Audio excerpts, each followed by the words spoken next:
Well, let's try this again. We had a bit of a false start on our first attempt at recording this episode. This is episode 12 of season 2 of Man Buns and Jesus, where Josh has got his hair up in a bun, and I've been chasing kids all day, so that felt like too much effort. We are in the midst of VBS season, and Josh, why is that relevant to us today? Well, that's relevant to us today because that's exactly what we're talking about, ladies and gentlemen. I just finished VBS. We did a weekend VBS, which is actually a first for me. And Ben is on day 5 of their VBS. I get call it 5.5 days because you said Sunday is Well, kind of included. yeah, Um, basically. and we're just kind of going to go after it. We're going to talk about whatever comes to mind. It's going to be probably a little random and chaotic, but you know what? You can't tell us what to do. So, as is kind of one of the founding principles of this show, we do what we want. But what we want to start with, and this is, I think, pretty expressly so we don't end with this and we end on a more positive note, but it's what doesn't work, what kind of don't we like about VBS, and that's where we're going to start. So buckle up for a little bit of maybe negativity, and then we'll get more chipper. We promise it'll come around at the end. So Ben, what do you got? Well, I guess let's just start the vent session. I mean, I think first things first is, like, for me, this week I've got kids ranging from 3 years old to 9. So kids entering our preschool to kids entering 4th grade. And those 6 years of life are an incredible developmental journey for most kids.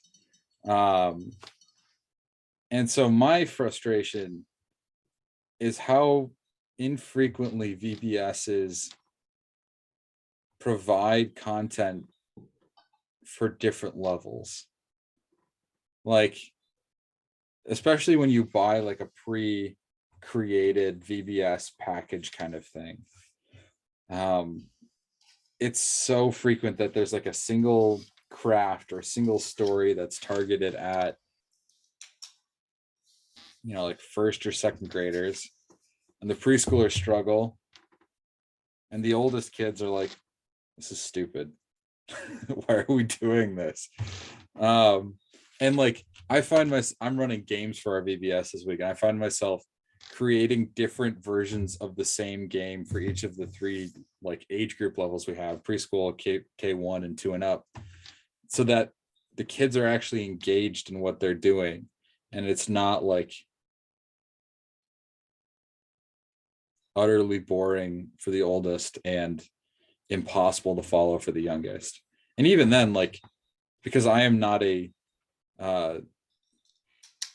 education major like someone else on this podcast, but someone who didn't like specialize in developmental psychology, even though he has a degree in education, neither one of us is necessarily super well suited for coming up with activities that actually fit those different developing age groups. And so, yes, I'm getting some input from like my preschool teachers and some of my other volunteers here who have done a lot with kids, but like, that's still a lot to put on people who buy your product if you're not going to give them some advice and some ways to lean into helping different age groups. So that's my first frustration.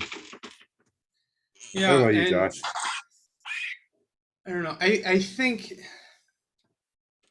part of my issue kind of going along with that is when you have, almost all churches, I think they really rely on pre-written curriculum.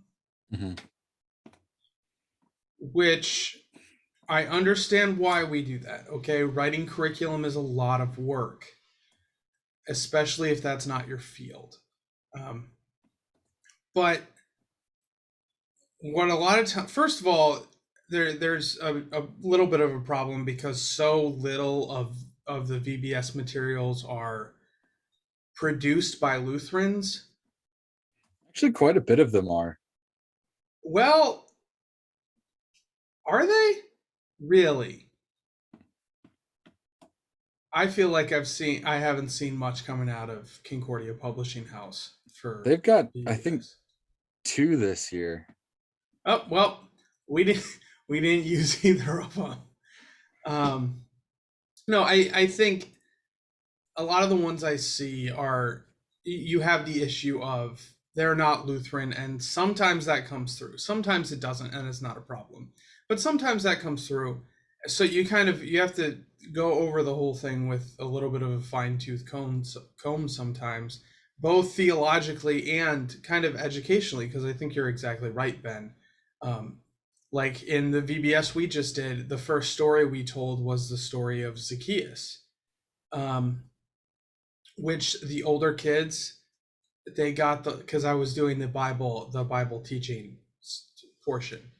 The older kids they got it, they got the point, they got where the lesson was headed. It was fine, but some of those little kids, like the idea of understanding what taxes are you kidding me? Like Ah, and they did the illustration of like the kid gets you give each kid 4 pieces of candy, and then the tax collector comes around and takes one, and then Zacchaeus, who's the tax collector, comes around and takes another one to demonstrate that he was like greedy and taking more than he deserved. But it's like that's a lot of cognitive leaps for someone who's probably not thinking abstractly yet, right? So there's like Ben said, there's a huge gap. If you're talking between a fourth, and we had even some older kids than 9. I think we had a couple 12-year-olds in the mix. Like the cognitive capabilities of a 12-year-old versus a 3-year-old are dramatically different. Um, but I my major frustration with VBS is more foundational than that, and it is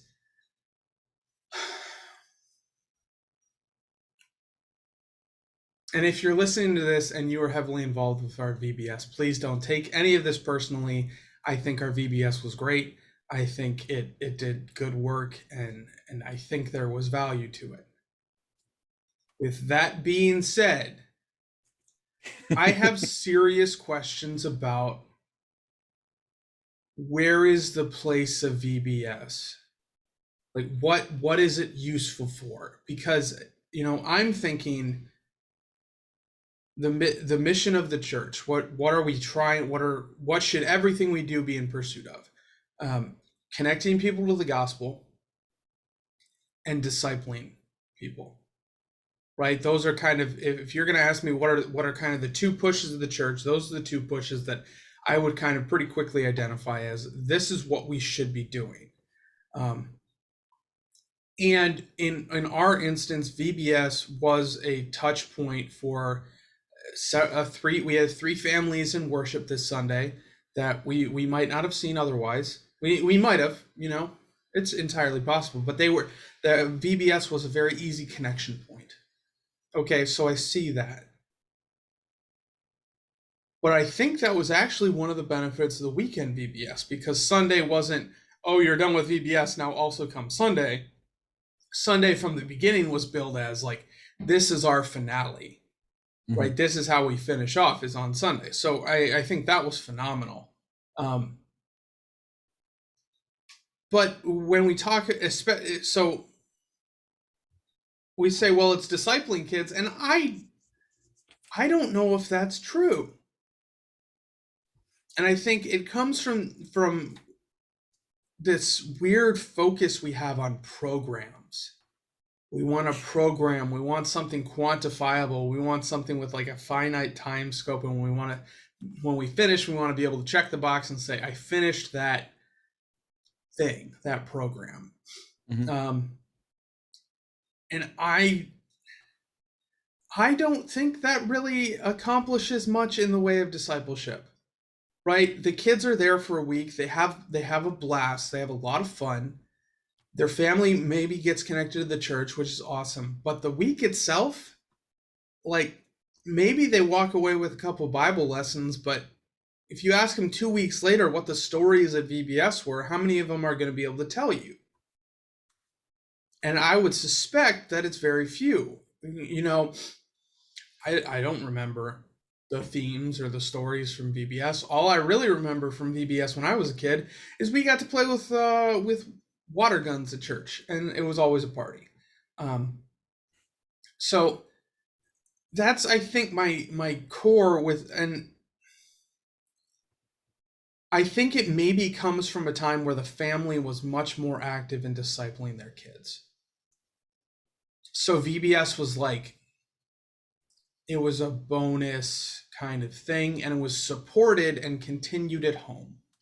In which case, I would say there's a lot more discipleship value to it. But especially, for parents who use VBS as free daycare and they don't talk about this. Oh, I think I lost Ben. No, I'm still It's here. I fine. don't know why my camera disappeared though. It just No, did. It he's decided back. to be done. What a Yeah. relief. Um, but like if the parents don't talk with the Bible lessons at all with their kid when they get home, if VBS is the extent of their spiritual instruction, I don't know that it is gonna accomplish that goal. And as a result, I wonder if it isn't dangerous in that it's giving people the illusion that they're handling discipleship when they're not. Mhm. Does that, I might be I think speaking too strongly. I'm not convinced by my own argument, but these are just some of the concerns that I have thinking about it. I feel like you've got the pessimist view of how this plays out. That sounds like me. Maybe even the realist's view of how this plays out.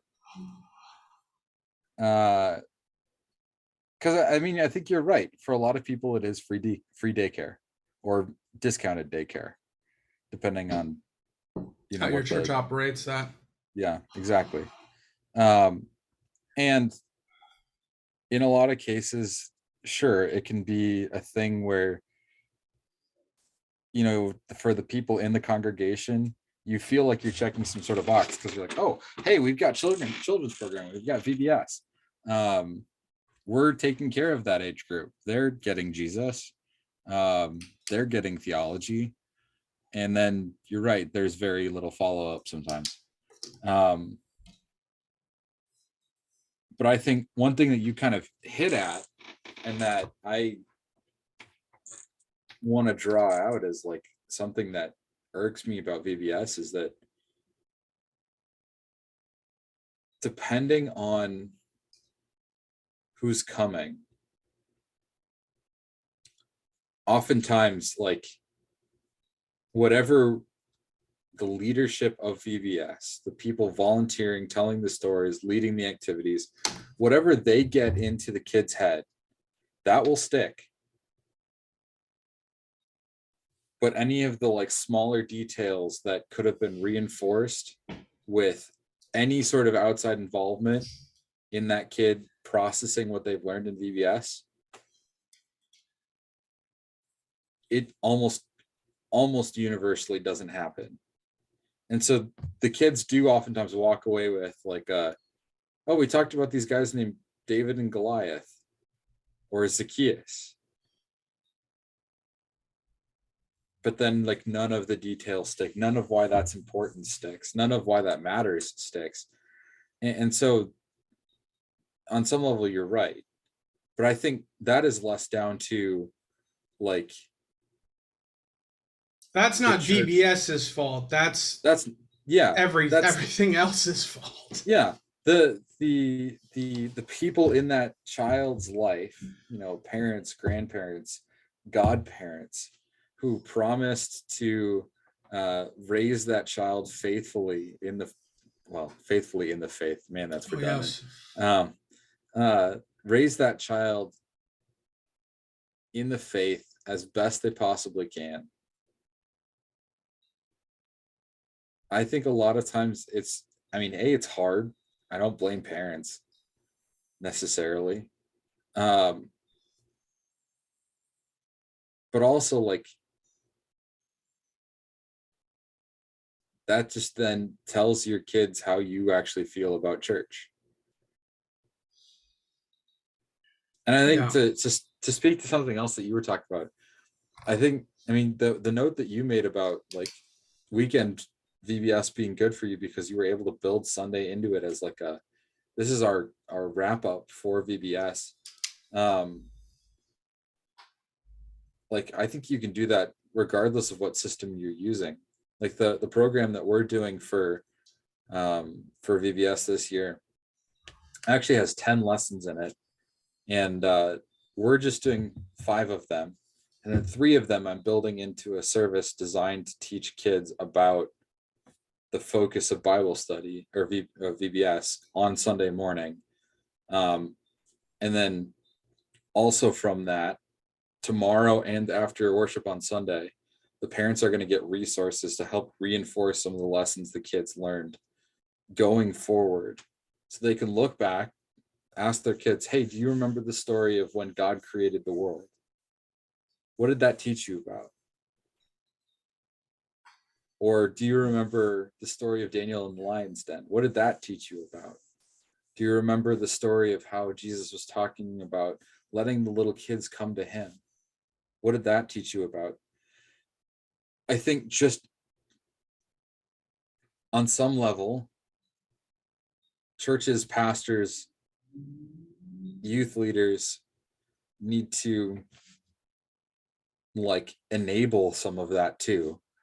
So it's, I mean, it's a two-way street. It's their responsibilities to disciple kids within families that are getting dropped, but then there's also like the church enabling and empowering those families and people and figures in kids' lives that are kind of dropping the ball on in terms of like making that possible. Yeah. Which for me is kind of shifting to some of the good things in VBS. I've seen increasingly churches that take the strategy of we're going to do a family VBS, Mm. and the parents are involved. And I think I'd have to check to see if this is actually where I heard this from.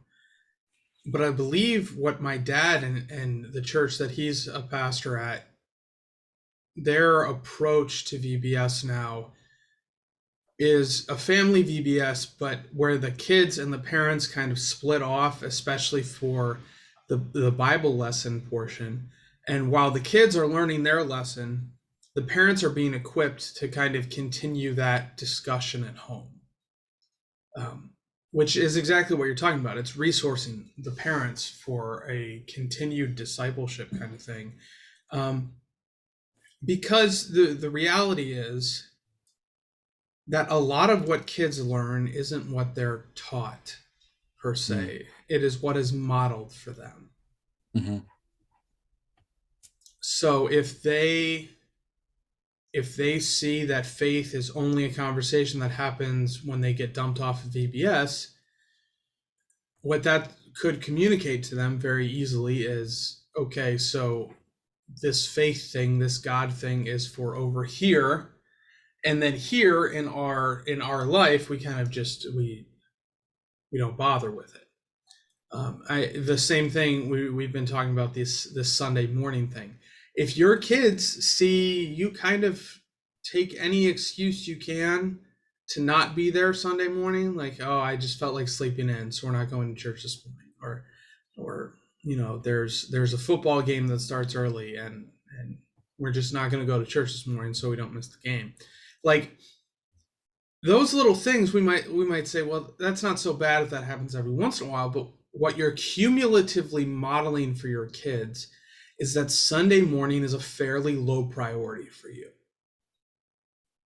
Whether it is or not, what you are saying is it's more important that I sleep, it's more important that I catch this football. Like, these are the things that are more important than being in worship. And you might say, well, they're isolated. Well, a kid isn't necessarily going to process that.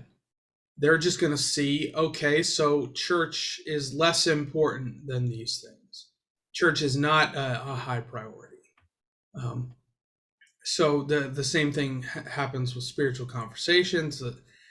So all of this to say, I think you're right, and I think if we want VBS to be more effective as a discipleship tool, it can't just be the kids in the church. Mhm. The parents have to be involved, the family has to be involved, and that responsibility, I believe, falls on both parties, right? As the church, as the pastor of a church, you are responsible for giving parents the tools to have these conversations with their kids, and have these sorts of conversations with parents. But at the same time, as a parent, you have to come to the table and have that conversation, and ultimately the work is on you. Because I, like, as a pastor of your church, I cannot model for your kids what Christian living looks like, simply because they don't live with me. They aren't they aren't watching how I behave 24/7. They see how I behave a few hours a week. And during those few hours, should I be modeling Christian living? Yes. Yes, I should. With the stories I tell, with how I act, um, that should be evident. Don't get me wrong. Like, I'm not giving pastors a pass here, but I can't model a consistent Christian life because they're not seeing my consistent Christian life. Only really the parent, and then maybe, if you have grandparents or whatever living in the home. Those people who see the kids, the vast majority of the day, even if they're at school, you're still, you're with them however many hours a day. They have to be the ones modeling.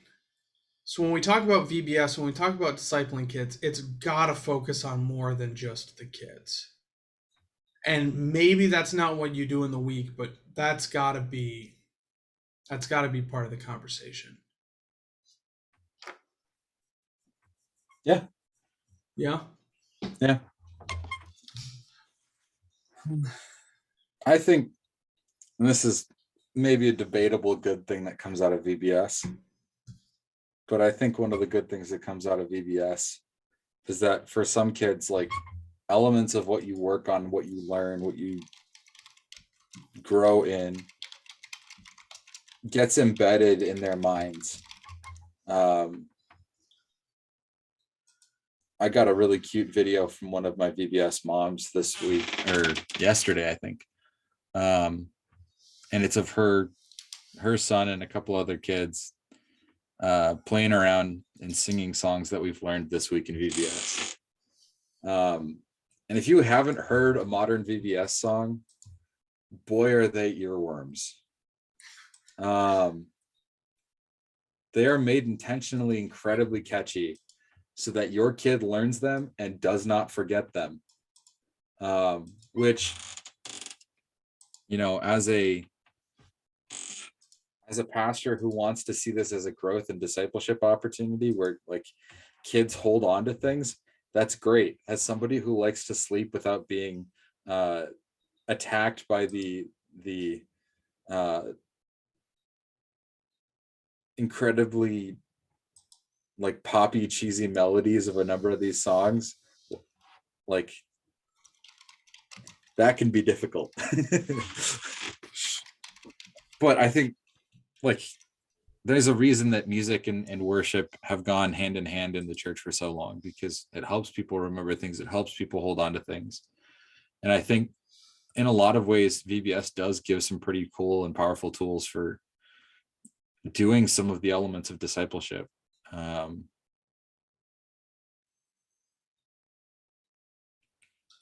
think what I would contend is VBS is phenomenal, but it cannot be the only thing you do.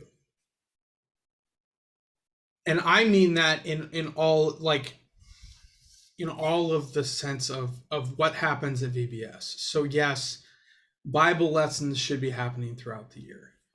And Sunday school is a great place for that. Also, like, family devotions are a great place for that. If you are a parent who needs some family devotions, please reach out to one of us. I'm sure we can point you in the right direction. There are so many good books written with kids devotions, with teen devotions. You got to be careful with the teen devotions. You got to make sure they're from this decade. I have some ones on my shelf that are pretty cringy. They Even talk about the problems of your VHS player, and I'm like, ooh, that won't fly anymore. yeah, you dropped your CD player on the sidewalk and stepped Oh on it. no. But so that is part of it, right? But I think that includes the other parts of you, right? I mentioned that one of the parts of VBS I remember is playing with the water guns at church, which my dad always insisted they were hydraulic water launchers, not water guns, because we would never play with guns at church. In the same way, we didn't play with Nerf guns at church, we played with foam dart launchers at church.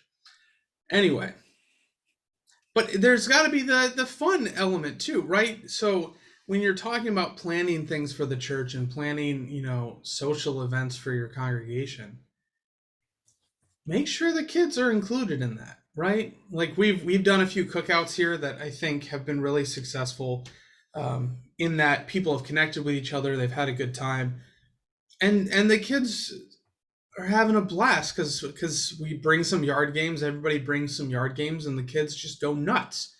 And I think that's a valuable part of discipleship. And you might say, well, they're not learning anything about Jesus. Yeah, but they're building community with the church. They're getting to hang out with these people. They're getting to see what does a Christian adult look like when they're behaving at a barbecue, right? It may be trivial, but that's that modeling we were talking about. So all these different elements. Um,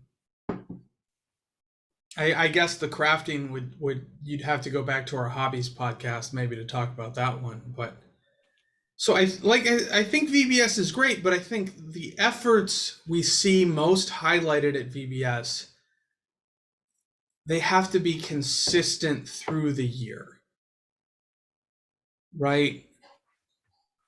That Not doesn't not mean you need to. That doesn't mean you need to work yourself to the point of exhaustion every week, right. because Don't that's do often also a side effect of a ABS. VBS level of something.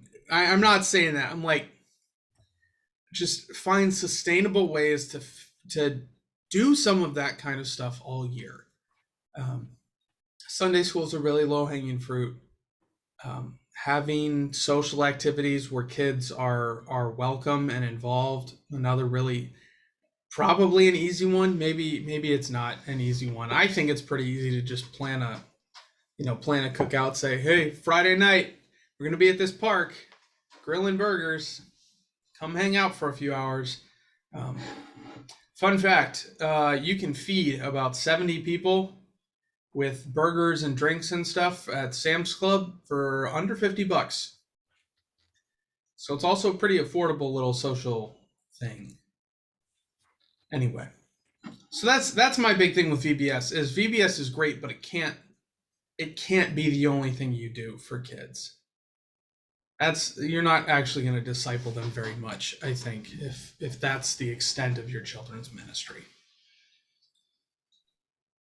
Under 50 seems a little low. I'm telling you, I've done it twice. Now you're not I know getting what high it's. quality stuff. You're getting like the 75% lean burgers from Sam's Club where half of them drip off and flare up. But hey, You're a, man, it's you're a bold food. man there, Josh. You're a bold man. Um, I Hey, everybody comes up and they say, man, these are so good. You're so good. I'm like, no, they're just really fatty. That's why they're good. all right. I The need to take key an is they're aside not here. healthy. I need to take an aside here. Yesterday, I went to Costco because I was picking up food for we have like a block party as part of VBS where the parents come in, they get to see some of the stuff that's been going on at VBS. We're going to have some of the crafts the kids have been doing this week outside, like for them to see, or not outside because it's 90 degrees and humid out today, but out for them to see. There's going to be water balloons so the kids can, cool down Can and throw get some water of their. balloons at each other. Exactly. We got a playground so they can run around on that. Like there's all sorts of opportunities for people to just kind of engage in fellowship and community and see some of the stuff that the kids have been doing. and learning about. So hopefully that gives them an opportunity to take some stuff away from that too. But where was I going with this? I don't know where you were going with this. Oh yeah, Costco. So I went to Costco yesterday with the intent of buying everything I needed for said block party this evening. And I walked out remembering why I hate Costco so much. It is just, you can never find everything you need. And the place is never arranged the same way 2 visits in a row. Oh, that's strategic. Oh, I know. That doesn't mean I can't hate them for it. Um, and there's just so much excess involved. Like, why? Just saying, Sam's Club doesn't do you dirty like that. You Stores don't arranged the need same every single time. you don't need a package of 3 5-gallon barrels of whey protein powder. Hey, you don't know my life. I might. I'm kidding though. Don't buy discount whey protein powder, guys. It's not worth it. That stuff is so gross. And there's so much crap in it. It's spend the $5 extra and get something that's like reputable. Anyway, we're not here to talk about whey protein powder. Yeah, no, sorry. I Ben, just needed to rip on Costco for a moment. But all that being said, I agree. Like, just finding the ways to engage in reinforcing the discipleship lessons that you learned in VBS immediately in the like context of time around VBS is great. But then also like throughout the year, continuing to work through and build on those things so that your kids feel like they're a part of that community and part of the congregation. Because like, this is maybe one more thing that I don't like about VBS and also do like at the same time. It kind of depends on what side of a line your church falls on. I think VBS can oftentimes be a way for you to really show that you value kids, but it should never be the only way to show that you value kids, if that makes sense. Like, VBS is a program specifically tailored for kids. It's tailored for their discipleship, it's tailored for their education, it's tailored for their needs. And it can be like part of the highlights of what you do in terms of your children's ministry, but it should not be everything. And I sometimes feel like for churches, it's everything. And so the good side of that being, I love to see churches invest in kids. But don't let this be your only investment. yeah.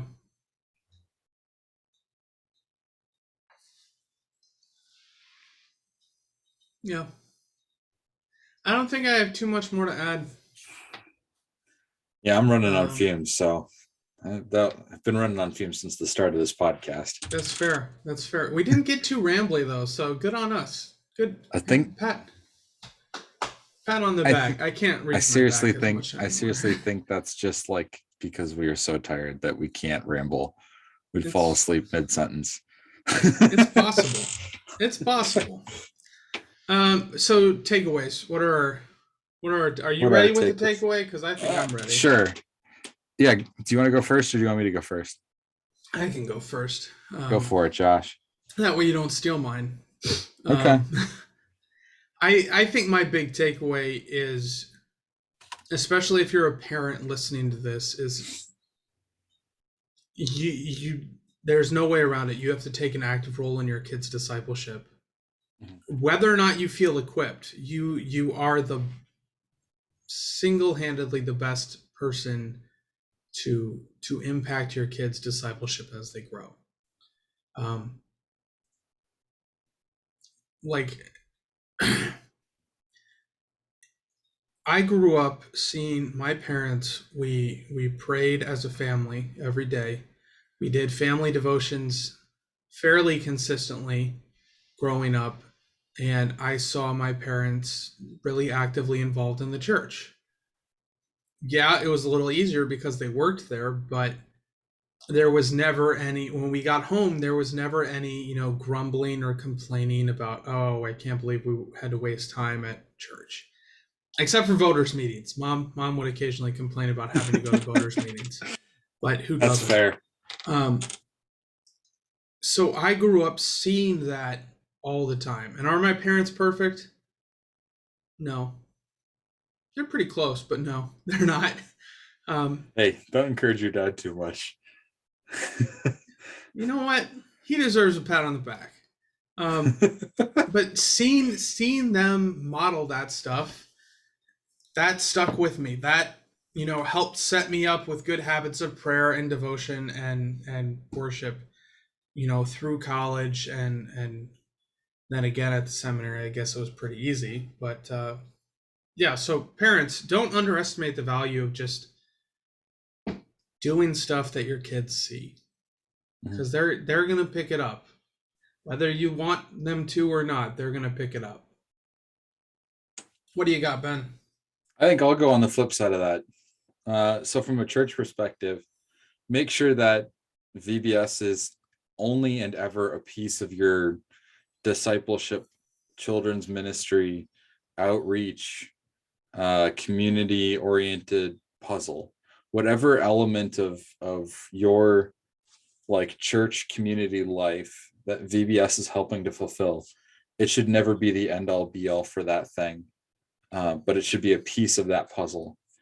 And so